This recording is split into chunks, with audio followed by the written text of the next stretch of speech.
Aujourd'hui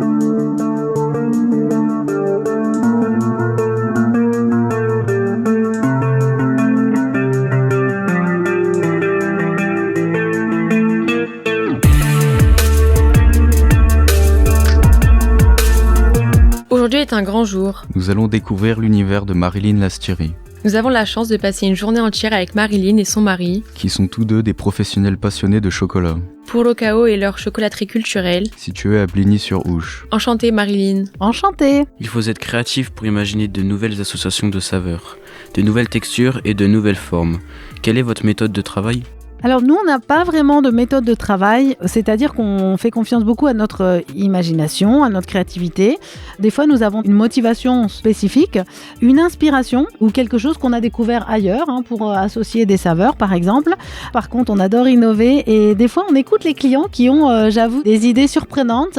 Quand ils viennent en boutique, ils goûtent quelque chose, ils disent « pourquoi pas rajouter ceci ou cela ?» Eh bien, pourquoi pas ? On essaye, on teste et on verra bien. Il peut être difficile d'avoir de nouvelles idées. Comment trouvez-vous l'inspiration ? Des fois, c'est les clients qui nous donnent des idées. On a des clients qui viennent d'un peu partout, avec des habitudes de consommation différentes, comme nous tous. Donc des fois, ils ont des chouettes idées. Des fois, on fait des recettes par erreur. On met trop, quand on teste, quand on fait la phase test, on met trop d'un produit ou d'un autre, ou un petit produit peut tomber dans un autre, un ingrédient par exemple, et là on découvre une association de saveurs. Par exemple, moi j'aime beaucoup noix de coco et café. Et ça c'est quelque chose qu'un jour tout simplement le café est tombé un petit peu dans un chocolat noix de coco que j'ai fait et j'ai goûté, du coup j'ai mis de côté la tablette, j'ai goûté et vraiment on est habitué à noix de coco au cacao, style Bounty, mais alors noix de coco café, c'est pas mal. Pour innover, il faut suivre les tendances du marché et les attentes des consommateurs. Quelles sont-elles en ce moment ? Alors je pense qu'en ce moment, on a tous envie de manger plus équilibré, c'est-à-dire par rapport au chocolat, ça va être moins de sucre surtout. Pas d'additifs, bien sûr, les gens regardent bien les étiquettes et on sait très bien qu'un produit, entre moins la liste des ingrédients est plus courte, meilleur c'est. Les gens demandent beaucoup de fruits, ça c'est souvent quelque chose par saison, vient l'été et du coup on a envie de fruits.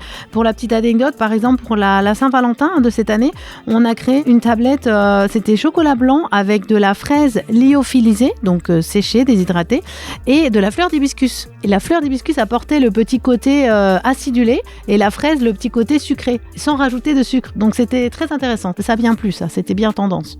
Vous utilisez parfois des ingrédients originaux dans vos créations, comme le cactus. Quel est le produit innovant dont vous êtes la plus fière ? Il se peut que ce soit le cactus. Pourquoi ? Parce que à la base, quand même, le cactus, on utilise quand même les feuilles du figuier de Barbarie, que l'on appelle donc des raquettes. Donc à la base, c'est quand même un légume. Donc mélanger légumes et chocolat, c'était pas gagné. Mais effectivement, comme c'est confit, comme les oranges confites, ça a très bien passé avec le chocolat noir et ça apporte un petit côté acidulé justement.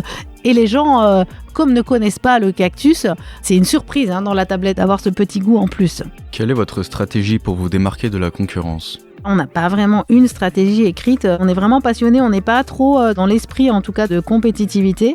Quand on est artisan, et ça tous les artisans vous le diront, on aime créer, on aime réaliser nos propres créations, qu'elles soient uniques ou retravaillées. On se fait plaisir avec ce qu'on aime créer et puis on prétend pas plaire à tout le monde. Nous, si ça nous plaît à nous et si ça plaît à quelques clients, c'est déjà un pari gagné. Merci à notre invitée du jour, Marilyn Lastiri, d'avoir répondu à nos questions sur la création de nouveaux chocolats. Rendez-vous sur le site chocolat-rokao.fr pour plus d'informations sur l'histoire du cacao.